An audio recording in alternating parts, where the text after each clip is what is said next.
Are ang Chinese food na malamang hindi mo pa natitimusan. Are naman gokong, halo-halo na karne re. Bago sa aking pandinig kaya aking sinubukan. Yan at iba pang Chinese food ang ating tinikman. Pero bago napalaban sa kainan ay dini muna sa pilahan. Dahil ang oldest fast food sa oldest Chinatown in the world ang ating pinuntahan. Starting with the Xiaolongbao, first bite.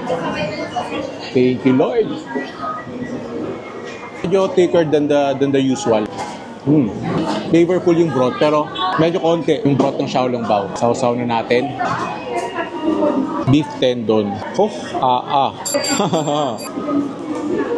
Now that is a tendon. Grabe yung sticky niya. Sana mas maraming sauce. I've heard a lot of great things sa kikiam nila. Now this is a dish. Very meaty. May laban yung kagat ng wrapper. Tapos yung sauce niya, a little sweet. Pare naman gokong.